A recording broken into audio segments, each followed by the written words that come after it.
My great-grandfather really was the most famous man no one's ever heard of.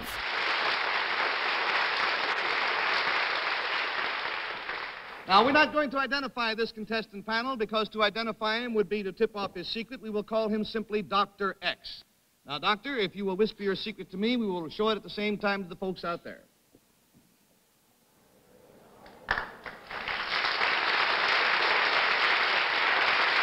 Is this some kind of a machine that might be painful when it's used? Yes, sometimes it's most painful. This is the famous Dr. Philo T. Farnsworth, who invented electronic television.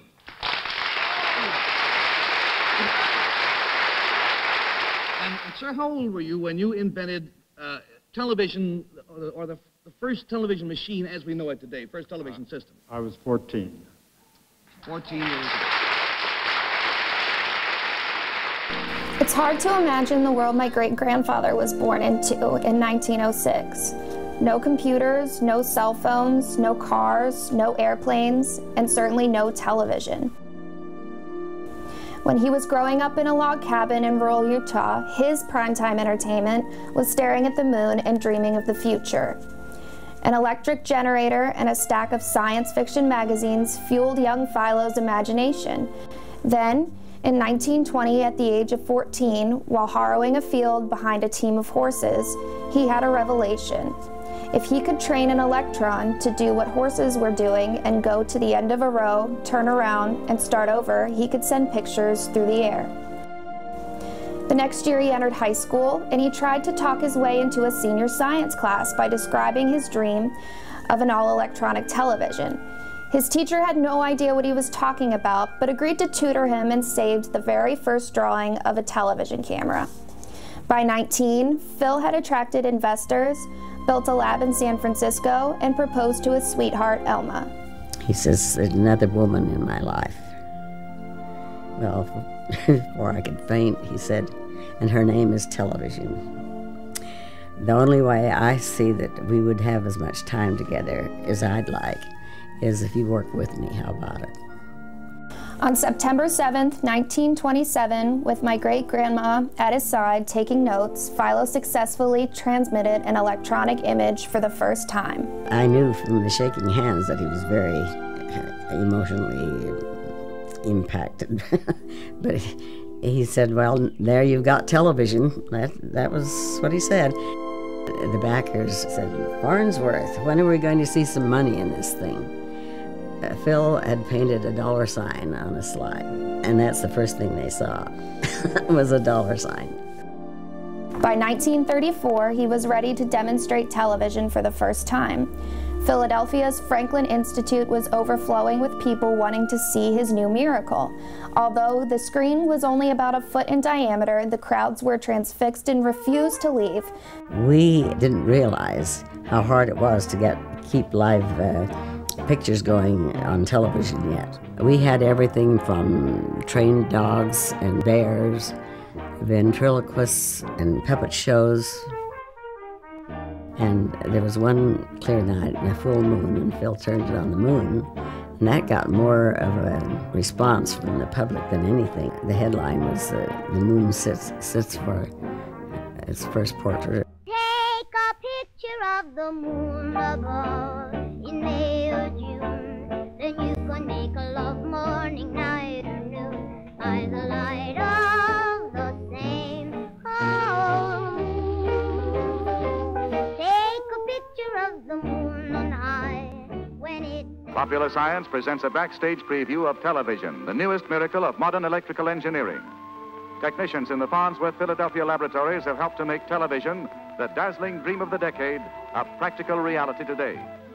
Mr. Philo T. Farnsworth, shown at the right, is working on the image dissector tube, a photoelectric camera tube of his own invention that distinguishes his system of television from others. It is said to be responsible for the most clearly defined television pictures. Placed in the circuit of this receiving system is a funnel-shaped cathode tube. The round, flat surface of its bulb becomes the picture screen in studio monitor sets, as well as in home receiving sets. The image dissector tube and the cathode oscillite tube are the heart and brain of the Farnsworth system. Television engineers are now adjusting studio equipment to demonstrate the technical routine of broadcasting a television program. Max Factor Jr. has developed a new type makeup for television photography. The photoelectronic camera, being supersensitive to red, causes that color to be absorbed. Thus, red is applied to hollows and depressions of the face to eliminate heavy lines and also to produce highlights, while blue, which reproduces darkly, is used as eyeshadow. The facial makeup of the modern movie queen makes her a dream of loveliness, but the television star has the grotesque appearance of a circus clown. The new television makeup may give the camera a break, but the wearer's first view of herself is likely to break her heart, unless she has a sense of humor. In this camera is an image dissector tube. The camera lens picks up the artist as an image of light, causing electrodes in the dissector tube to emit electrons. Passing through station equipment, the electrons become radio impulses to be broadcast and picked up by receiving sets where the routine is reversed. The radio impulses becoming points of light that appear on the screen as pictures. 30 pictures are completed every second. These pictures are composed of 200,000 light points that strike the screen one at a time at the rate of 6 million points per second. Music and sound accompany the performer's action, both visible and audible elements going on the air in perfect synchronization. As the action is photographed from various angles, engineers at control boards select long shots and close-ups, editing the show as it passes instantly through the station's facility. Traveling with the speed of light through a maze of tubes and equipment, the show leaves the station's sending towers to be viewed by the television public, an audience as yet small and comparatively ignorant of the enormous research and experiment that makes it possible for us to see and hear people many miles away. The most fanciful dream of mankind is today a startling reality, destined to become the world's most popular science. The RCA said no person, no boy of 15 could come up with that complicated concept. So Phil went to the patent office and he said, we need a ruling on this. They asked Phil if he had told anyone about his television ideas. Phil's old chemistry teacher, Justin Tolman, produced a page of Phil's notebook where Phil had made a drawing of the camera tube. And so RCA had to give in on that idea. Therefore, they made a ruling that Farnsworth was the original inventor of electronic television. He said this is the first time RCA has ever taken a license. This would be the place for a happy ending, except for a tragic twist of fate. By the time a TV standard was finally agreed on, the world was at war. The U.S. government shut down television development and converted the factories to produce radar. Phil was well aware that there was a war coming, that probably his patents would be expiring before that ended or right around shortly after. And this was very depressing to him. He had put his whole soul and life into getting television to the public. Phil Farnsworth continued to invent. He earned over 300 patents worldwide.